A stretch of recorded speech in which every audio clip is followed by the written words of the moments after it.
access true vitality, you have to free your mind first. Okay? Does that make sense? Does that land? Yes. Not pissing off any of the exhibitors or the vendors here? They're like, that's going to just plummet our fucking sales, isn't it? So, and I'm going to explain a little bit of the dynamics of that so that you can really feel into it as opposed to just believing me carte blanche. So the way I distinguish my work is if we look at the title of what we've all come here to experience, which is being human. Being to me is synonymous with soul, spirit, consciousness, whichever word floats your boat. Human is really this exquisite equipment of mind and brain, or body and brain, sorry. And for me, the arena that I work in is the bridge between the two. So mind, to me, is sort of the bridge between soul and matter. So if I would ask you as a group to just take one of your hands, where would you, if I said, where is your mind, where would you point? Well, at least 10 of you know where it is. But yeah, most people sort of point to this arena, right? This space. So, not to get too radical, but what I want you to consider out of the gate is the mind is more like an aura field. The brain sits inside of the skull, but the mind is the home in which you live. And why this is, for me, imperative to understand is we all understand the analogies of physical spaces. So this space, I don't know how big it is, 4,000 square feet at a guess.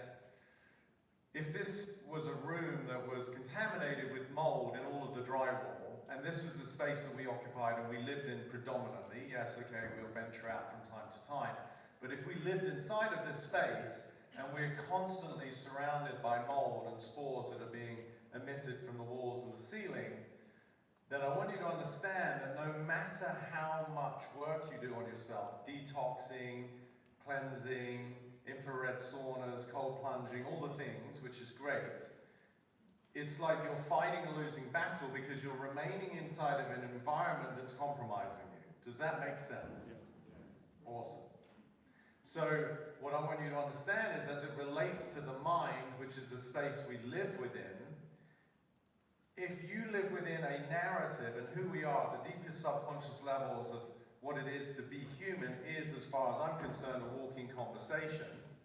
Meaning you're based on the fundamental dialogues and narratives that are so deeply embedded inside of your psyche, it's not even a belief anymore, it's just who you are. It's not that you believe you're not enough, it's that who you are is not enough, and then you just compensate for it. But what I want you to understand is you can't do enough to overcome being not enough. Does that make sense?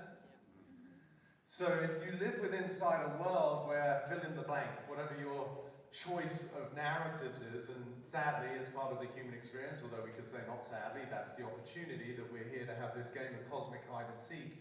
We're here to break out of the perceived limitations. To me, that is the raison d'etre of being human, is that we're here as souls to liberate ourselves from the confines of our own dialogues. So if you live inside of this story that you're not enough, wherever you go, guess what? You're not enough.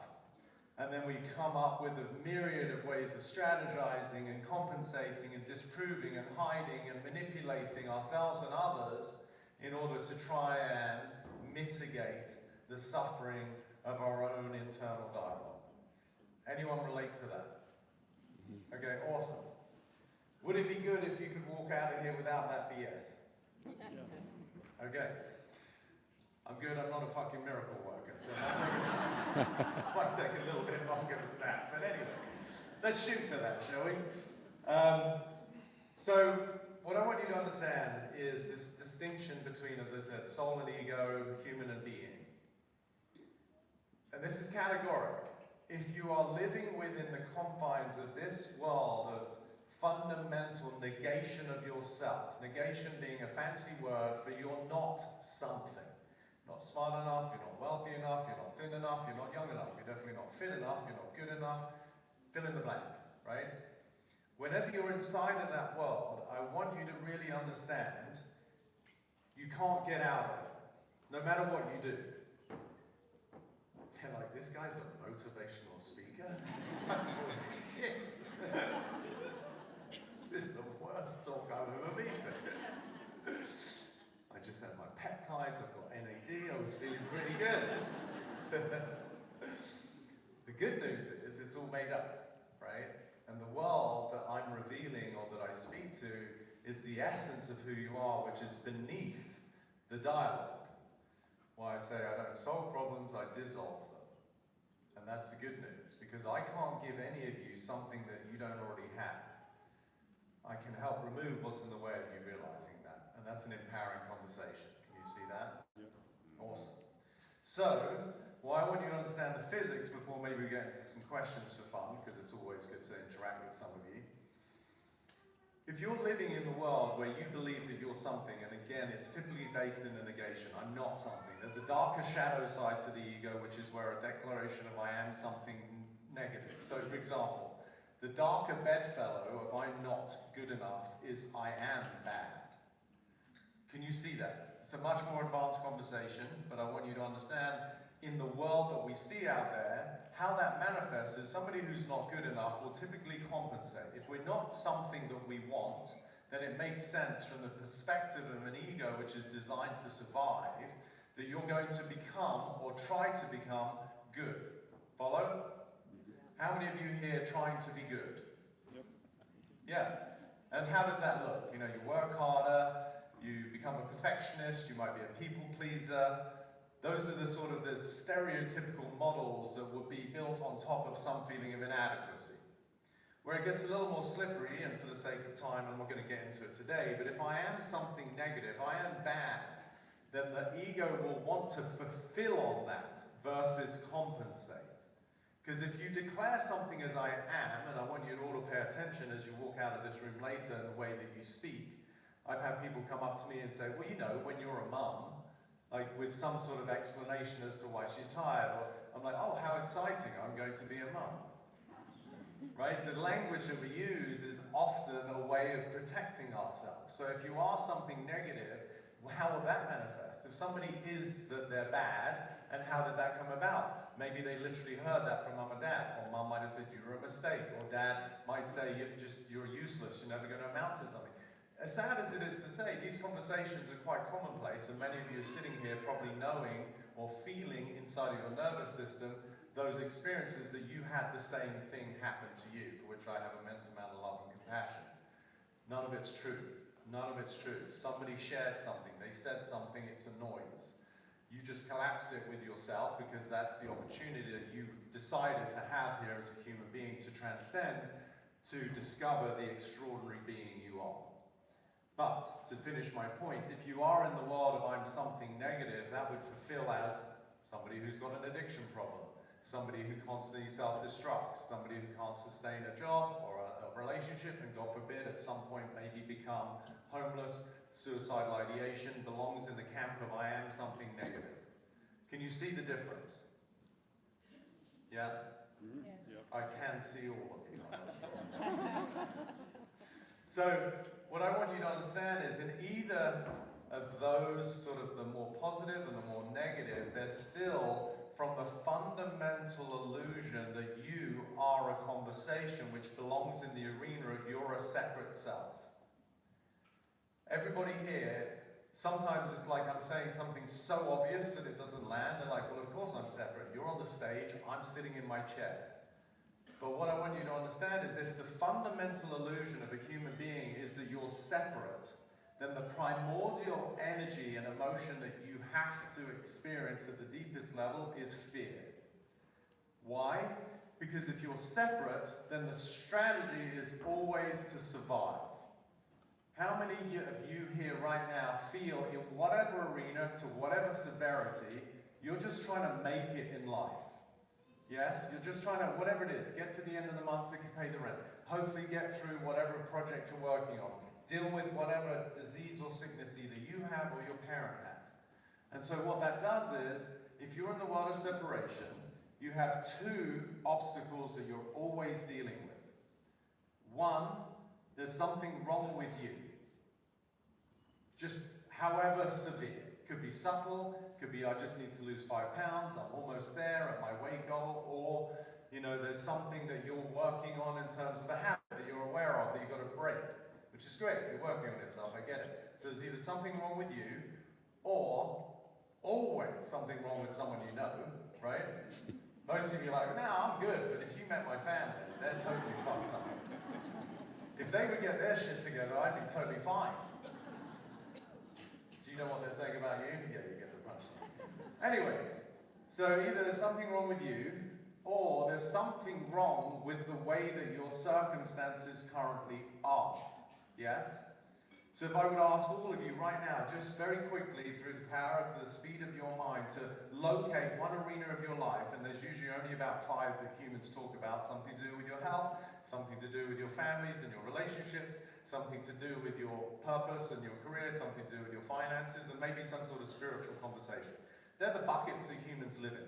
So look into your life right now and find what is your biggest bugaboo right now.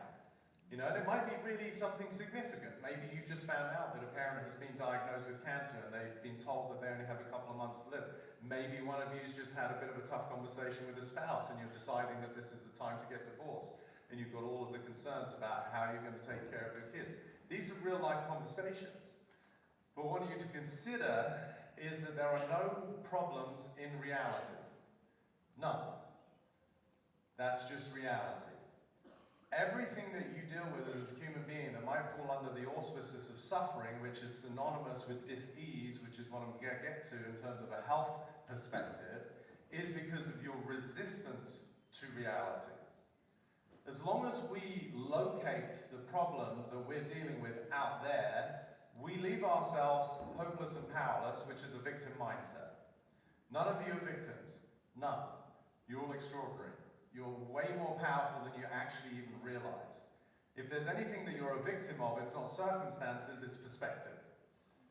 And I really want you to be able to make that distinction, because as soon as you remove the energy and the focal point from outside into the way you're relating to outside, now you've got a chance to make a difference. Because if you're constantly trying to manipulate your environment because you're under the impression that that's what's causing your discomfort, you're exhausted.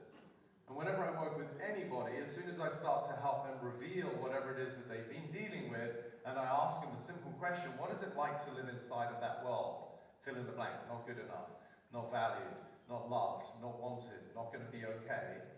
It's always, I'm exhausted. And you have to be exhausted because, as I said earlier, if you're a separate self, then you're living in fear. The overarching theme is suffering, and therefore you're always trying to survive. And why this to me is such a pertinent conversation to have in this beautiful arena where you've all committed to being here, you've taken time out of your day, you've probably left some of your loved ones at home, you've committed finances, you might have just dropped 50k on a cryogenic chamber, whatever it is you're doing. You might better get a refund. No one from the cryogenic chamber here, is that as long as you're in that realm of surviving, then health isn't available to you. And I really want you to get that without getting too scientific. As long as you're in a position of survival, looking through the lens of fear, then in terms of your autonomic nervous system, you have to be in a constant state of fight or flight. 2 branches predominantly of the autonomic nervous system, sympathetic and parasympathetic. Who here hasn't heard of fight or flight? Great, so you're all familiar. What I want you to consider energetically to the subtlest of degrees, if you think that you're a separate self trying to survive, then you are constantly at some level, not necessarily severe, but engaging the fight or flight mechanism of what it is to be human and have a nervous system. Why is that significant, Peter? Thank you for the question. Because if you're fight or flight, health doesn't live in that domain because you're too busy dumping adrenaline, cortisol, norepinephrine into your blood system as it relates to your neurotransmitters and your hormones and your endocrine system. Your digestion becomes basically redundant, right? Because it's not important to digest food when you're being chased by a saber-toothed tiger, which is what your system is anticipating. It's not a saber-toothed tiger, it's the fact that you're going to get in trouble with your spouse when you get home, or you've been called into the boss's office, or you're not sure if you're going to be able to pay your bills this month, right? but the same energetics are occurring inside of your body. So if you're in that state, what happens is your digestion is not working very well. Guess what happens with your sleep? If you're in a mild, obviously severe state of stress, you barely sleep at all, but even mild, it's not restorative, deep sleep. The fact that you might wake up regularly, the fact that you're constantly ruminating as you go to sleep because there's a myriad of things on your mind that are incomplete in your life. So sleep is a big thing. Digestion is obviously a big thing. There's just a whole industry, right, to do with the gastro and the Crohn's and celiacs and the IBS of the world, right? So now you come to a place where you are in a state of dis-ease, the dis-ease being the absence of ease, which you have to be in if you're not in a state of harmony and in your parasympathetic system. So if you're in a state of dis-ease, then having health be a priority makes sense, but it's just not attainable. It is, however, to a certain degree, and why one of my favorite expressions that I use a lot is that if you're in the sympathetic state, thinking you're a separate individual, and beneath that, because you think there's something wrong with you, you're not loved, whatever it is, then the best you can do is, as I tell people, become the best version of your limited self. And if you really feel into that, it's certainly better than being the worst version of your limited self. Don't encourage that. But I'm much more interested in you being able to access true vitality by realizing that the thing that has you feel that you're separate is illusory. As I said at the beginning, there's literally nothing wrong with you other than your conversation that thinks there's something wrong with you, and you'll have all the evidence, right? The older we get, the more we have evidence. If you go back to your childhood, some of you will, like, literally right now, might be remembering the first time that mum, dad said something, the divorce that occurred, the fighting that was happening in the house, the dad that was a little bit over-handsy and aggressive, and maybe the discipline was really abuse, and especially when he had too many drinks. Not to stereotype dads as bad, but this happens. Or the brother or the sister that was the bully, or the school that you went to where you were picked on, that made you think that being you was somehow not enough. And that's been with you for 3, 4, 5 decades. And it becomes so real that you think it's a truth, but it's not a truth. Underneath any conversation you have, there is just true freedom, which is my main product. And that's the only place that you can access true health. So for me, my commitment is to health and vitality. I'm an Ayurveda practitioner. I used to be a trainer to the stars, doing fitness stuff, right? I love it. I love taking care of this vehicle because the degree to which I get to enjoy my life physically is commensurate with the degree that I'm in a vital body. But underneath it, to me, the most powerful hack, you know, talk about biohacking, I don't particularly like that term. I'm much more into bioharmonizing. You're welcome to try that. Someone will like that. I like that. Woo! Hacking, like, no offense, but I mean, at least Tim used optimizing, right? That's an upgrade. But bioharmonizing to me is really about aligning with the true essence of who you are, and I want you to all consider, without sounding too poetic, your nature is vitality. I'll say that again. Your nature is vitality. But because of the deviation away from that, because of the conversations that you've heard, the traumas you've been through, the trials and tribulations, the abuse and the harm, you have developed a story that is the antithesis of that. If you live in a world where you think fundamentally there's something wrong with you, then you have to be in a state of fighting yourself. If you are fighting yourself to whatever degree, then vitality can't manifest. Can you just see that from a point of view of physics? Yeah? Yep. Somebody's still with me. Thank you, sir. You're welcome. Everyone's just a little overwhelmed, like, really?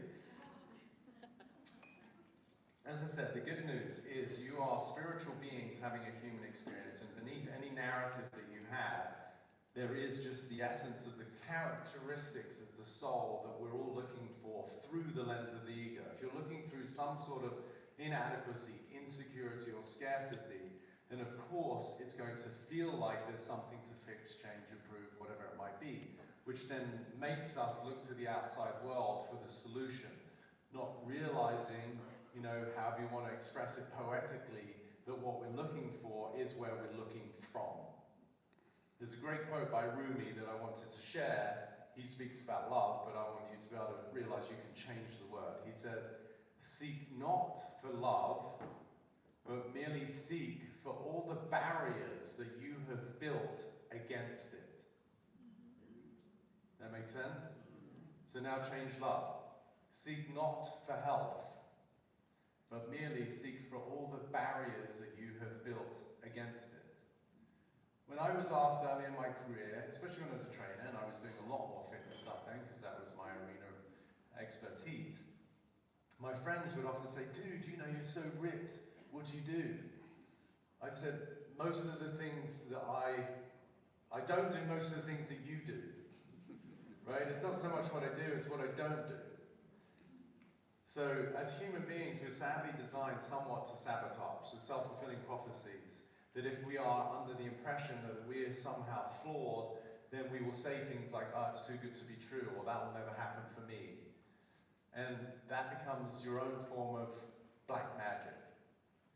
The word abracadabra I love, you know, we hear it in magic shows and magicians use it all the time. Abracadabra, the actual Hebrew translation is, as I speak, so I create. You're all magicians. Just be careful with the words you choose, because those words as a declaration are actually creating the reality that then you step into and then wonder why the life that you have isn't the life that you want. You're so powerful. Now, it gets a little more slippery because it's the words that we speak at the subconscious level that we're oblivious to that are really driving the show. Carl Jung said, until we make the unconscious conscious, it will drive our life and we'll call it fate. And that's where we become victims. And for me, you're either a victim or you're 100% responsible for your life. And the latter is not for the faint of heart. It's much easier to point fingers. So none of you are victims of circumstance. You're definitely not victims of your parents. You're powerful beyond measure. And I hope that today, at least, you start to get a glimpse of that. That true vitality is your birthright. The question is, what are you doing that is in resistance to that? What are you doing that's contrary to the true sense of self-worth, self-value, where you recognize that you're the only you on the planet? How many of you have heard the expression, hopefully, during at some point in your life, where somebody says, you're 1 in a million, right? From a loved one or a parent, or, you know, especially if you had a lousy day, no, you're 1 in a million, mate, right? If you really break it down, it's not much of a compliment. There's 8 billion people on the planet. They're basically saying there's another 8,000 of you, we don't really need you. So I want to up the ante a bit. I want you to consider you're 1 in 8 billion. Really? Like, just it gives me tingles, right? Like, if you really break it down, how many of you are there? That's it. It's just you. But be responsible and look at, do you treat yourself that way? Honestly. Do you? And that's okay, because that's the opportunity. See, I can only really help people who recognize that there's a shortcoming, there's a problem, they're struggling with something. If, you know, the first person that walks into my space, you know, into a coaching environment or my mastermind, or is like, no, I'm good. I'm like, okay, well, I can't do anything for you. Maybe then to help you see that you're lying to yourself, that's another conversation. So, the opportunity that I hope you really walk away from today is, yes, there's a myriad of incredible products out there with beautiful human beings who are passionate about what they've created, and of course, the majority of them are going to make a difference. But my question and my invitation is, to what degree is the difference being made to a limited version of you? And what I'm passionate about, what I'm interested in, is for you to recognize the extraordinary being that you already are. Because what I want you to consider is, there's no one to become, and there's nowhere to get to. And what might that feel like on your nervous system if you could sit here right now with me in the chair, and just for a minute before the end of this talk, if that's all it is, just embrace that right now you couldn't be different, and your life couldn't be different, and there's nothing wrong with either. What might that feel like? Just anybody.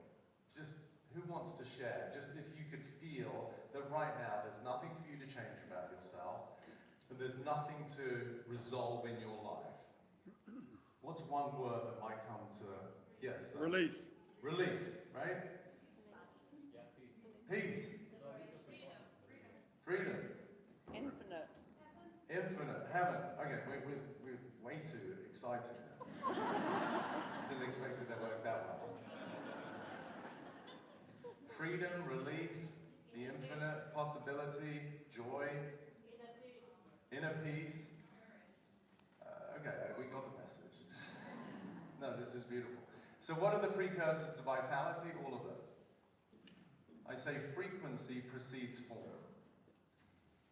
Frequency meaning the conversations that you have at the deepest level. If you're living in a world of self-judgment, of self-hatred even, then the frequency, the vibration that you're living at is dis-ease, the absence of ease. And if you are in a state of the absence of ease, then again, just looking at the cascade into your physiology that eventually will have to manifest, depending on the constitution. If you're built like an ox, you'll get away with self-loathing for a lot longer than somebody who has a sensitive constitution where their genetics are a little bit compromised, right? But again, if you're living in the world of dis-ease, then you are going to have the manifestations of a low sleep, low libido, lower energy, poor digestion, constipation, diarrhea, skin rashes, nervous tics, hair loss, all the things that we try to fix. But what I want you to understand is if you're in that world that's manifesting all the symptoms, you can't get out of the world unless you recognize the world that you're in is made up. It's like jumping into a boxing ring and you're told that you're going to fight this invisible opponent who's one of the best boxers in the world. Just feel that, right? You step into a boxing ring and you're about to come up against an invisible boxer who could knock you out at any minute. Like, what's your stake going to be? But that's how people are walking around in this prison that is this invisible ceiling against which we're constantly in resistance. But to go back to all of those beautiful words you shared of relief and inner peace and this sense of infinity and freedom, that's what's available for you when you realize the only opponent you've been fighting is your own conversation about yourself. Again, many of you know I write quotes, so you can't help but laugh when you realize the only thing that's been upsetting you is your own imagination. Right? Okay, I kind of went on a bit, and I guess for a guy saying that I like conversations and not presenting, I was full of shit. But anyway, who would like to ask a question for the last 7 minutes or so? Yes, sir. We've got a runner. Thank you so much. Gentleman at the front. Hang a sec. Just so everyone can hear you. Hey, Peter. Hi. Just finished your mastermind. It's pretty epic, so thank you for that. You're welcome. I'd love to hear you say more about the fear of getting it wrong or fear of fucking it up, which I'm increasingly realizing has been driving my life, even now, really like shaky, nervous. Yeah. It's just like a constant barrier to vitality. So I'd love to hear more about that. Great question. Who here could relate to the fear of doing something wrong or making a mistake? Great. The rest of you, you're lying and you didn't put your hand up because you didn't want to make a mistake. It's okay. Just got a bit more work to do than the people who had the balls to put their hands up. So it's very common because if you look at the arena and the dynamic of what it is to be a child, we will, and for those parents in here, don't take this the wrong way, but we will constantly hear what we're doing wrong, what we did bad, you shouldn't have hit your sister, you shouldn't have broken this, you shouldn't have done it. Right? There's a whole world of should and shouldn't that is the arena that we grow up in as kids. I had the most beautiful, loving parents, not for long. My mum died when I was 7, my dad when I was 17, but my dad adored me. So, you know, for those 17 years that I was with him, I felt like I couldn't do anything wrong because he loved me so much. But of course, there was still those conversations in the house, not with discipline or abuse, I was never hit, but nonetheless, part of the human psyche is to recognize through comparison, especially when you go to school, that you got something wrong, you failed, you didn't get it all right, you didn't get 100%. It's just a common conversation. So what I want you to understand, based on this beautiful question, is there's no such thing, which I know can be jarring, and it's a very moralistic conversation when we get into heavier conversations about, you know, real abuse that's happening out in the world, which I think is disgusting and abhorrent. I speak about child trafficking and all of this, but I want you just to consider there's no such thing as right and wrong. It's a conversation and it's all subjective. So if you right now were to go outside into the streets of London, and especially at night, the chances are someone's going to have a car broken into because a 16, 17-year-old kid saw the opportunity to grab an iPhone or a purse or a handbag and run away with it. And we can say that's wrong.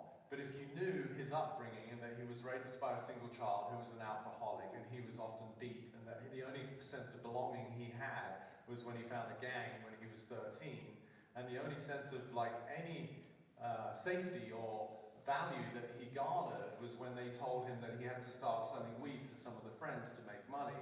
And if you knew the trajectory of his identity, it doesn't condone the fact that at 16 he's breaking a car window to steal something, but it does elicit compassion. Does that make sense? So for me, why it's so important to understand these distinctions is not to condone behavior, but to understand it and hopefully to be able to mitigate it and reform it. In a room like this, hopefully the majority of you aren't breaking windows to steal handbags. Some of you look like you're close. You can afford a ticket to be here, I'm sure you're okay. So the point is, in that conversation where we judge ourselves, we berate ourselves, that is residual self-image. It's the part of us that believes there's something wrong with us. We're all doing the best we can within the limits of our awareness, and that to me breeds compassion, and especially with ourselves, patience and forgiveness. Not so easy when you think that there's fundamentally something wrong with you. So does that help speak to? There's no wrong or right. I mean, Shakespeare said it better than me. Nothing is either good nor bad, but thinking only makes it so, right? So it's the conversation about it that makes it right or wrong, and depending on where you grow up. You know, I remember seeing a documentary on National Geographic about a tribe that lived in the Amazon, and as a rite of passage for the woman, what they did is, because they think it's a thing of beauty, is they would chisel the teeth to be sharp. Is that right or wrong? I don't know, that's just their tradition. And maybe they'll adjust it as we go. So all we can do is we can evolve, we can adapt. The way I like to phrase it, does it work or does it not? Right? Does it work to be abusive to a loved one? No. Does it work to make someone wrong who you actually care about? No, it doesn't work. Does it work to beat the shit out of yourself even though you know you did the best you could? Is it wrong that you were slightly nervous to take a mic? No, we could also say it's right because you started the conversation. It's all just the lens of perspective. Right? So as I said, no problems in reality, all problems exist in perspective. Okay, time for one more, I think. Yes, lady there. Thank you so much. I'm in your mastermind now. Awesome, I love this. Absolutely amazing. Thank you. I have a question around generational trauma. The first comment I want to make is accepting what is has absolutely changed my life in profound ways over the last several years. And now in this program, my question around generational trauma, when we are working on ourselves, doing all of our healing work, when things manifest physically in our bodies, I'll give you the example of my situation, which is lipedema. Okay. We're told that it's, you know, it's inherited, it's hormone related, etc. Okay. This work, how do we actually heal our ancestral, the lineage, the trauma that has been passed down when we do the work ourselves? Like, what is it, how do we identify the truth of what has happened, what has created and manifested these ailments or dis-eases, so that we can move past it and actually heal it for humanity? Great question. So what is your conversation about your lipidemia? Well, now it's different from what it used to be. It used to be I hate my body, and I really did. Now So just hang on. So this is beautiful, right? This, again, I want you to consider, I know it's a bold statement, there's nothing wrong with lipidemia. There's nothing wrong with anything. Do we want it? No, I get it. There's a personal preference. Is it ideal? No, of course. But the resistance to life is the precursor not only to the disease that you have, but also predominantly the suffering that you experience from which you try to escape. Did you all follow what I just said? Okay, good, because I can't repeat it. So, you used to hate your body. What was it like? I know, obviously, I love that you're in the mastermind. What was it like to live inside of a world, the mind is around us, it's not here, that you hated your body? What was it like to walk around as a woman in that space? I wasn't lovable and I didn't matter. Yeah.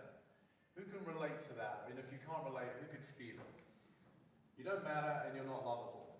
Do you think that might impact her relationships? Do you think that might impact her capacity to be of difference in the marketplace and earn a great career or whatever it might be, right?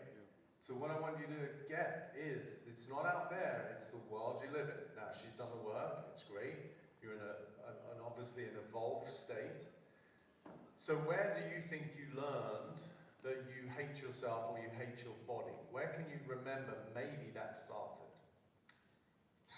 Since I was a toddler, from my parents and grandparents. And what did you hear or what did someone say? It was the shaming of what I look like naturally. Skin color, like what? My shape, Yeah.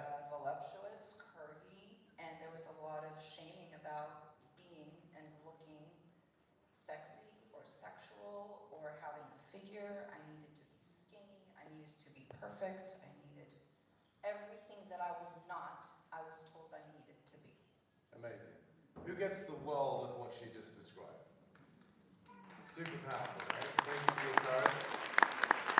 For the powers that be, can I just take another 4 or 5 minutes? Thank you. Cheeky bugger.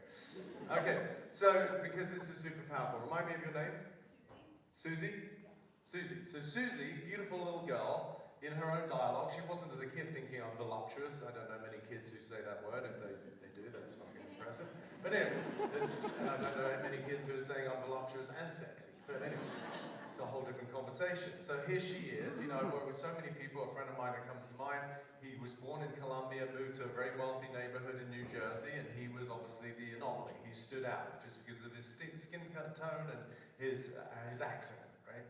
So here is a beautiful girl who's being told fundamentally, directly or indirectly, that who you are is unacceptable. Can you just see that as a broad stroke? Yes? So what we want to recognize, and this is the power of frequency before form, the lipidemia to me is not a problem at all. It's symptomatic of the fact that she lives inside of an energetic field where she basically doesn't accept herself. And where that started is probably 30, 40 years ago. Okay? So we're living inside of the world where really in lay terms that she's not acceptable, she's too curvy, which is a beautiful expression of kapha for those of you who understand Ayurveda. But forget size and shape, because I also know people who are too skinny, too tall, too short, right? Fill in the blank. You've all got your own iteration of it. What that means is, in lay terms, what she's saying is there's something wrong with her. Can you make that connection? Shape was wrong, skin color was too wrong, accent was too wrong, fill in the blank of your version. What it is saying underneath it is that being you is not enough. And that's one of the primordial wounds that we all have. When you are with your care providers, hopefully your own parents, but for some of you, foster care, whoever it was, step parents, whoever brought you up, one of the original wounds of every human being is we abandon ourselves because we're under the impression that being us is not enough. And so at that moment, usually 3 or 4, maybe 2, this is why they're the terrible 2s, is because a baby that was completely oblivious to its behavior in the world of acceptance and love, it would shit its pants, it would throw up, it didn't care, it didn't think it was doing anything wrong, because we're a baby, right? But as soon as we get conscious language and you start to hear that just being you isn't enough, you're like, shit, I am dependent on these big people to get food, shelter, and hopefully, if I'm lucky, a little bit of love and affection. Usually that's not necessarily the priority, it's about safety. So she, Susie, at some point decided being her was not enough because of what she heard. Not her fault, but it is why she incarnated. So now she gets to be responsible for it. If she lives inside of a world for 20, 30, 40, 50 years where being her is not enough and there's something wrong with her, that means energetically in the way that she thinks, feels, acts, and consequently the results she gets have to be commensurate with that. Does that make sense? All of the results that you all have, whatever you're dealing with, diseases, relationship, finances, lack of finances, whatever you're dealing with as a result is because of the actions and behaviors that you've been doing consistently. The actions and behaviors you do consistently are a byproduct of the thoughts and feelings you have, which are an extension of the you that you are for yourself in your subconscious. Most people just don't know what that is, which is why I love to do my work. She's walking around not saying, oh, there's fundamentally something wrong with me, or being me is not enough. No, I have lipidemia, or whatever it is, or I'm a little bit too curvy. They're the more conscious conversations. But they all sustain and keep in place the foundation of her personality, where her foot's nailed to the floor. So, to keep this as quick as I can, when you live in a world where there's something wrong with you, you've abandoned yourself, you've now drifted away from the divine essence of who you are as a soul, you have no choice but to try and survive, as I said earlier. When you're in a state of survival, you have to manifest dis-ease and eventually disease, in this case, lipidemia. Lipidemia is not the problem, it is the byproduct of the fact that she's been living in the illusion that there's something wrong with her. So let me emphatically ask you, for the sake of time, and you know, because you've been in my mastermind where I take everyone through this, Susie, is it an absolute truth that there's anything wrong with you? No. Say it louder for the people in the back. No. Great. Woo!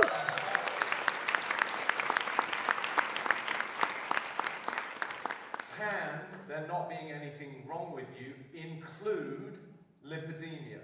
Absolutely. Fucking A, it can.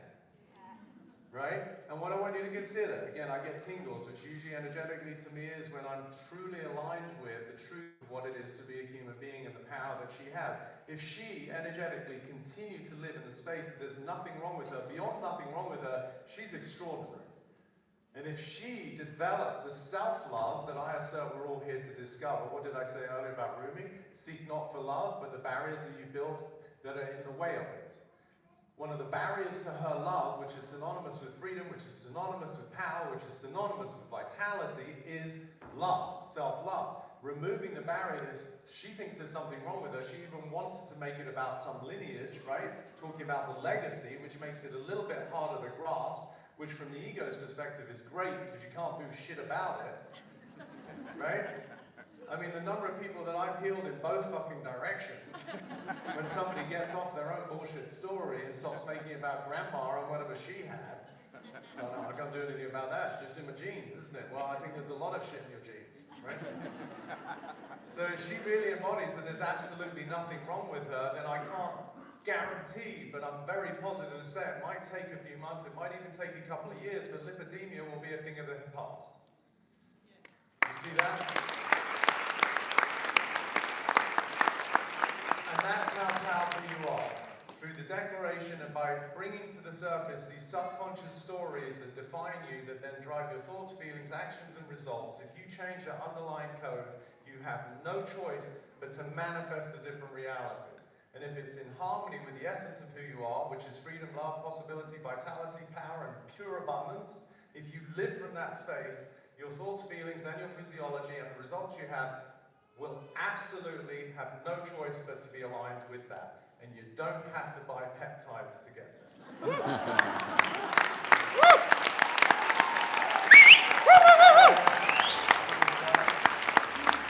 So last thing, so it happens two people beautifully mentioned my mastermind. We had shut it because we just started it about 3 weeks ago.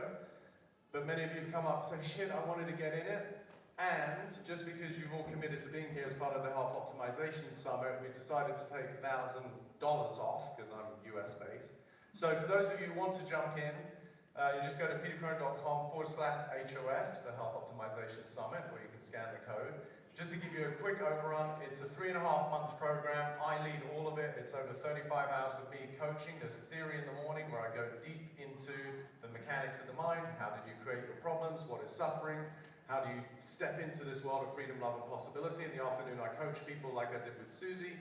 It's the most powerful offering I have. We've done 2 modules already. Everything is recorded, so you can go through it as many times as you want anyway. So if you wanted to jump in, you're welcome. We have never done this offer up for anyone, but this is because of Tim and you all being here. If you're interested, I'd love to see you there. You can play catch up. I think that's it. I fucking love you all. Woo! Friends, that was Peter Crone here in the United Kingdom of London, on stage here at the Health Optimization Summit. I'm going to try and catch up with Peter later on. I saw him in the speaker room earlier on today. I'd love to talk to him about some of the things happening in the world and how we can apply some of this to navigating this present moment. So watch the space, more to come. Big love.